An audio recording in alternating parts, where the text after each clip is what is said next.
on this level.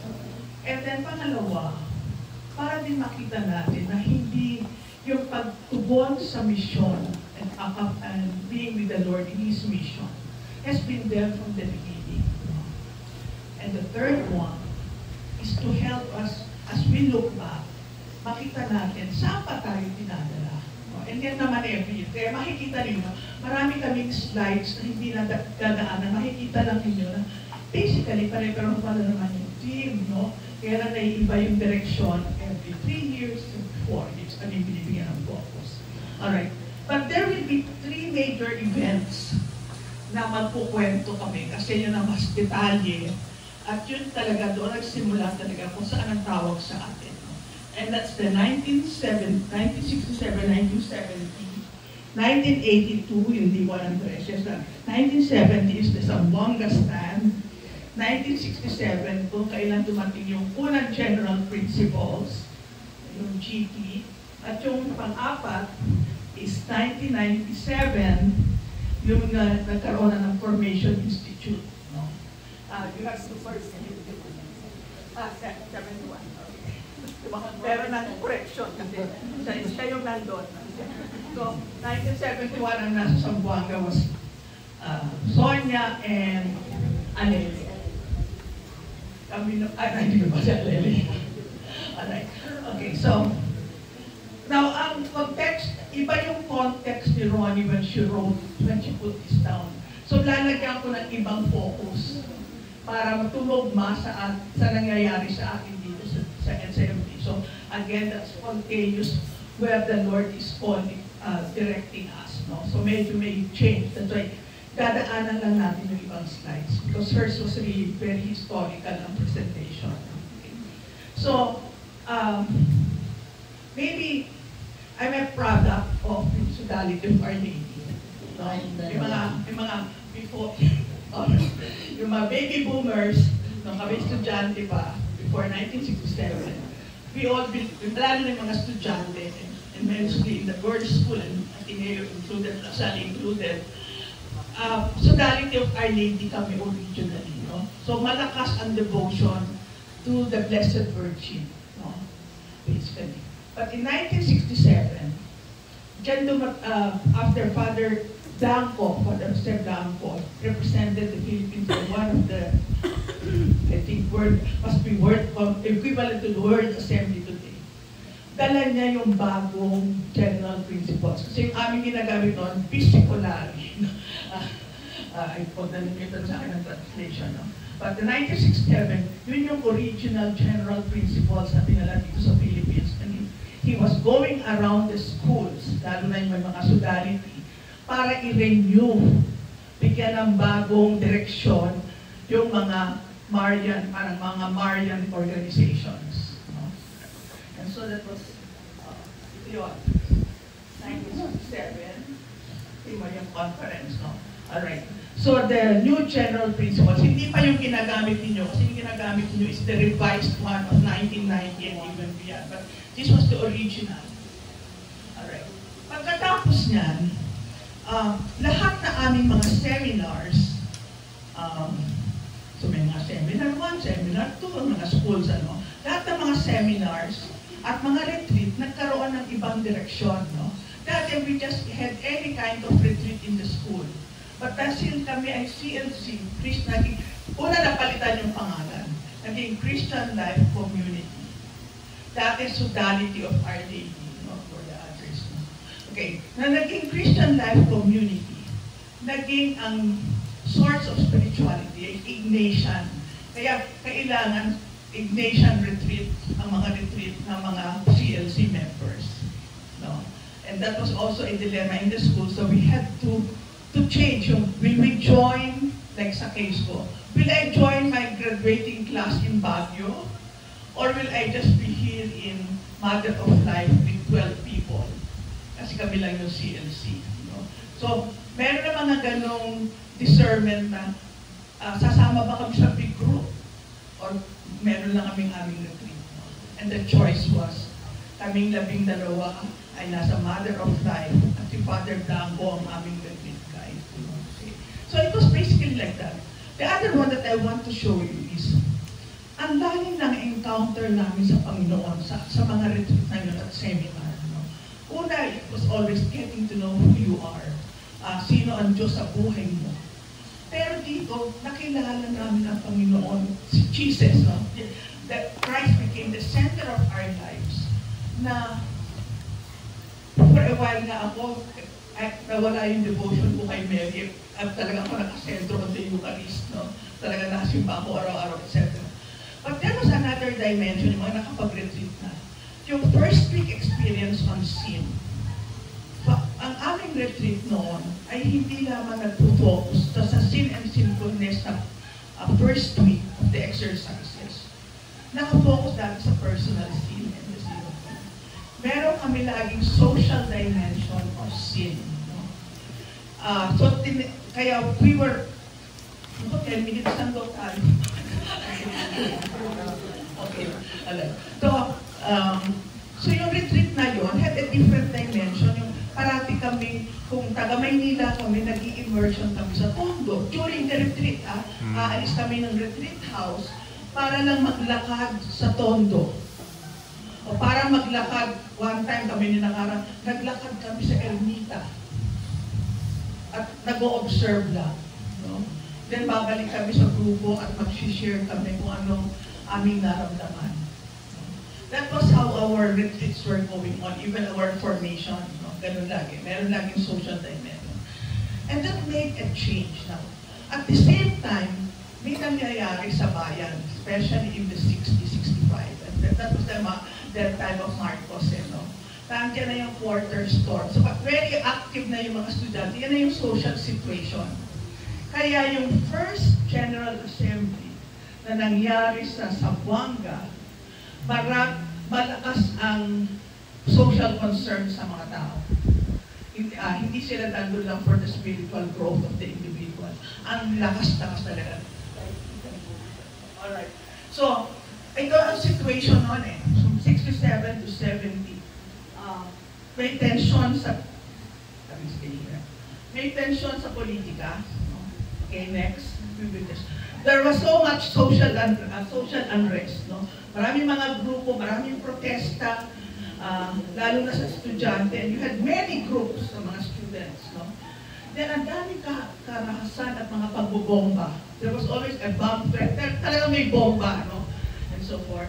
May bomba sa Maynila na lumikha ng climate of takot. No? Maraming natakot. Marami namang yung mga aktivista na talagang nasa forefront. No? But there were two groups. Alright, so yun yung mga pictures. Alright. So dumaan kami sa ganyang mga drama na very uncertain, gagraduate mo kami o hindi. No? May mga ganang questions every time na yun. No? Alright, so the first assembly was December 1971.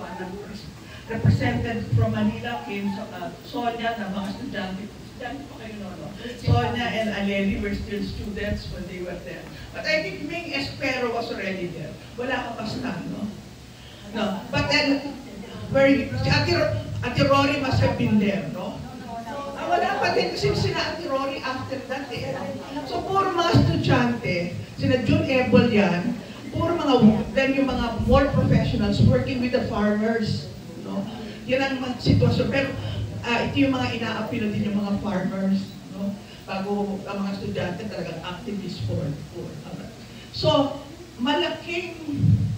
so yung Zamboanga stand, yung parang, ano yung na-discern nila? Because of the situation, bago ito ang tawag ng na-encounter namin ang Panginoon this way, at sinasabi ng Panginoon sa akin ay, hindi ka basta magaling na Katoliko.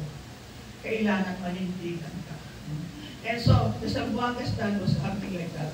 In these urgent times, to keep silent and not to take a stand. To take a stand and not to act is to deny the very essence of Christian community. Hindi ka Kristiyano kung hindi ka committed. Hindi ka Kristiyano kung ipipikit mo ang mata mo sa nangyayari sa labas. Basically, yun ang sitwasyon. And so, yun ang summary ng Zamboanga stand. And it's, wala. Anyway, you can get the copies from the office. No? Meron tayo na. So after that, ano nangyari? Nag-martial law 72. wala nang meeting of organizations, wala nang General Assembly, wala nang yearly ganon. Pero, hawak namin yung papel ng Zamboanga Stand. Bawat estudyante o bawat CLC member na buhay ng tayo ngayon, hawak-hawak nila ang Zamboanga Stand at tinatry talaga isabuhay ang nakasulat sa Zamboanga Stand in our small communities. Lalo na merong simplicity of lifestyle. Talagang hirap na hirap kami noon ni Nabebs. Ano bang ibig sabihin noon? Mag-jeep ba ako o magta-taxi o papuntang looban? Mga ganun na mga decision ko. Bibilhin ko ba itong sapatos na to? O hindi. So, there were a lot of that. No? We will go to, will we have our prom in the hotel or only in the gym? Mga ganyan mga decision ng mga estudyante. No? Pero yung CLC, parati ang pinipili yung mas simple. Pero we went into discernment. But anong nakita ko dito? Hinanda kami ng Panginoon. Hinanda ang CLC ng Panginoon for the 1972. Kung wala yung diwa ng 13, ay di pa naman ay, Zamboanga Stand. Oh, sorry. Kasi pag wala yung Zamboanga Stand, tingin ko wala. Kasi kami na yung idol yung diwa ng 13. Now, after that, so hawak yan. So, lahat ng formation activities, we tried to make sure na yung mga bagong grupong pino-form namin alam yung Zamboanga Stand. No? Pero mahirap intindihin niya ng time na yun kung hindi ka immersed. No? Yung parang may ibang natakot na ay pala ba dito, alis na tayo sa organization na to. So we have people like that, like mga kasama ko sa Shades Cover like that. No? Hindi lahat nag-stay, hindi nag-join ng professional group sa tao. So, lalo na si Father Bangko yung YCA. So, there were fears sa mga estudyante. Because, ano nangyari ng Marshall? Ni-raid ang mga opisina ng mga Jesuita. No? Eh, siyempre, ang CLC office na andun sa Apostolic Center sa May Pedro Hill. So, kahit nagtatrabaho na sila after 72, may surveillance dyan. Hindi ka pupunta pa sa Apostolic Center kasi baka makuha ng camera na pumasok ka doon. Ako yung lagi ang fear ko kasi ang dati ko, lawyer, TV, kasama doon. Maraming magsasama. So yung even pagpunta sa Apostolic Center, sikreto yan, may alam lang si Cara na si Didi nasa Apostolic Center. No? Si Cara ang partner ko in crime. Siya mag-entertain sa father ko pag ako ay nasa mga ganun. Para ako gawa na ang apostolate, si Cara ina-entertain ang daddy ko. Kaya ganun kami ka-close ni Cara. Alright, so it was like that. Basically, yung situation. And by this time din, marami na din lumalapit sa atin ng yung mga hindi as fortunate as us na humihingi ng tulong. No? So may pupunta ka sa Riles, mapuform ka ng grupo, may mga factory workers, may mga market vendors. So naging assorted yung membership ng CLC, may mga vendors like the ones from Bulacan. We had farmers from Bicol, no? And we had mga activists from the private schools in Manila, no? And maybe in the cities, no? So ganun ang assortment namin. And even sa mga sharing, matatakot ka doon sa kinagampanan ng iba. No? Ay nako, maraming 10 minutes. Okay. Alright, because of that, naiba na yung aming direksyon. Yung parang hindi na lang yung mga private at mga professional ang kasali. Pumasok yung diwa ng no? Okay. 10 years pa in the making. Pero sa 1980 muna binili yung 13 mattress, no? About 1980. Kasi nga, nag-retreat kami sa Apostolic Center. Kahit mura yun, mahal pa din para sa amin. So by 80. Didi, dadagdagan ko lang ang pagkakaiba ng aktivistang CLC at saka aktivistang hindi CLC. Kahit na nasa same, doon po ako nag-aral at ang aking spirituality nagsimula sa mga Good Shepherd Sisters kasi ako ay isang BGP. So, kami noon kahit sa Batangas, kahit sa Manila, yung mga aktivista ay palagi munang may bahagi ng pananalangin at nadi-discern. So, our actions are all discerned actions as student leaders. Yun po yung pagkakaiba. Yun ang pagkakaiba. Tapos po naman, kung mapansin, hindi ko alam kung naalaala ni Ronnie, na ang Diwa ng 13, yung pangalang Diwa ng 13, hindi lamang hinango dahil yun ay ginanap sa 13. Correct, tama niyo po. Na-discover natin, Bibi, na ang full member na nag-attend doon at kasama sa pagbubuo ng Diwa ng 13 ay 13 communities. Kaya na-affirm yung Diwa ng 13. Okay? 30 full members ang nandoon. Yung pong Diwa ng 13, sa aking pong personal na karanasan, yung very consistent na sinasabi ng Diyos na narinig ko ang hinagpis ng mga dukha. The Lord hears the cry of the poor until these days. Nung nakita ko personal reflections ko po yan sa Pakistan, lahat ng pinataanan namin, ay hindi nawawala yung kanyang presensya. So sa CLC napakahalaga po na makita talaga yung dalaw ng Diyos. So kami dalawa, rin ko namin, paano nga namin naranasan ang Diyos doon sa Diwa ng 13. Personally po, yung karanasan ko doon ay sobrang karanasan na nararamdaman ko kung gaano kamahal at kahalaga ang ating mga kapwa doon sa mga nasa kalagayan walang katiyakan. Sinasabi ni Leonard na sila din po yung nagtutulong sa atin. Hindi yung sinasabi ni Toto kanina na hindi tayo pupunta doon. Yun po yung mga nangyayari sa Diwa ng 13. Actually, yung unang pag-iisip ng CLCP na maging sectoral na magbuo ng mga komunidad sa mga mangsasaka, sa mga fishermen, sa mga guro, ay yun po yung lumabas na doon sa Diwa ng 13. All these years, alam po namin, dalawang hawak-hawak namin ang San Juan Distant at saka ang Diwa ng 13. Tanda ko po din kasi marami doon sino ba naman hindi susunod sa Diyos ay ang mapipili si Papa John ng communion. O Aida, maglingkod ka. Salit na hindi lang sasabihin. Ito si Kristo, tinatawag kang maglingkod. Totoo po yung sinasabi ni Didi. Hindi po kami sa personal sin lamang, kundi sa structural sin. Kaya doon po, kasi 1982, tapos tayo po palagi ng isang hakbang na mas nauna sa mga event sa simbahan at saka sa pamahalaan. Kasi diretso sa aking bayan sa 1982, nagsisimula na kami doon sa pag-aaral dagal.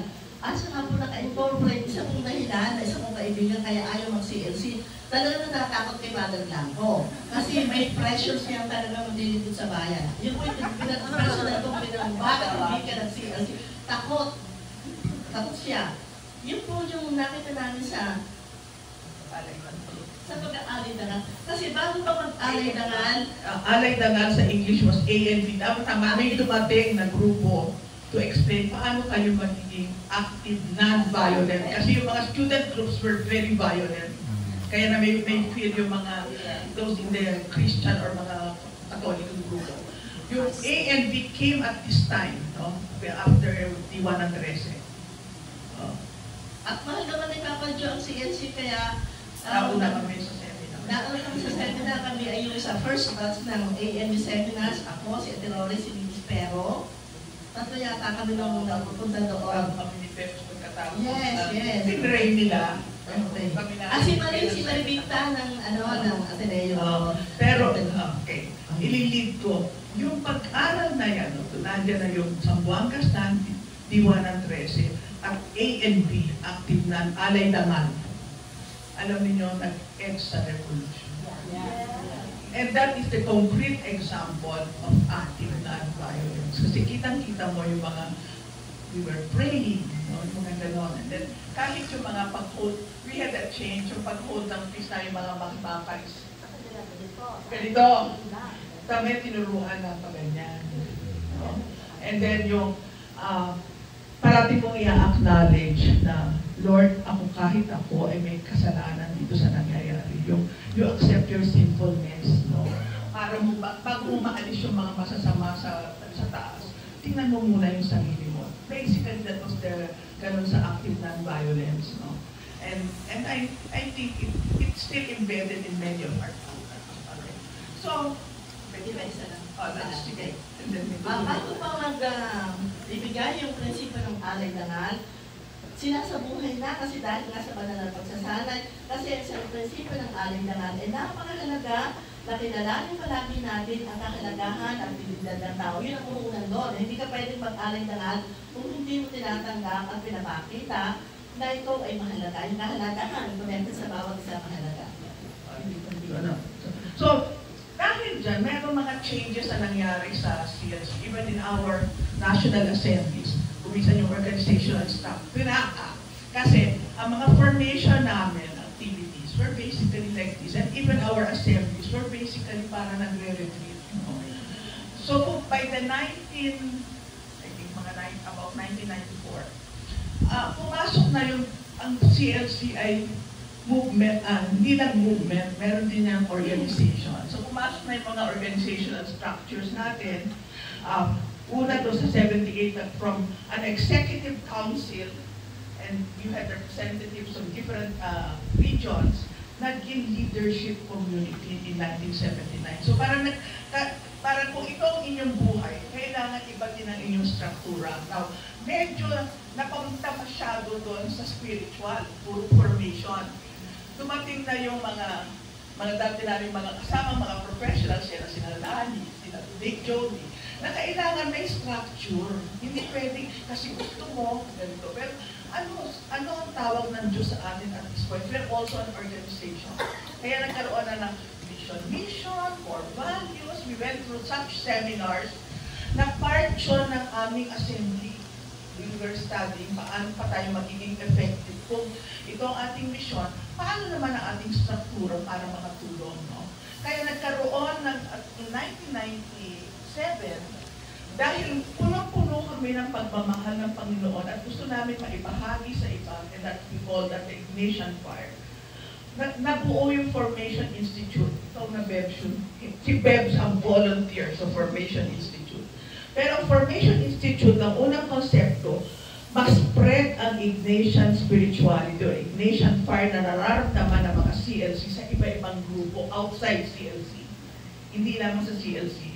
Ang nag-take care ng CLC was COMDEV. Kami yung mga parang two-way, no?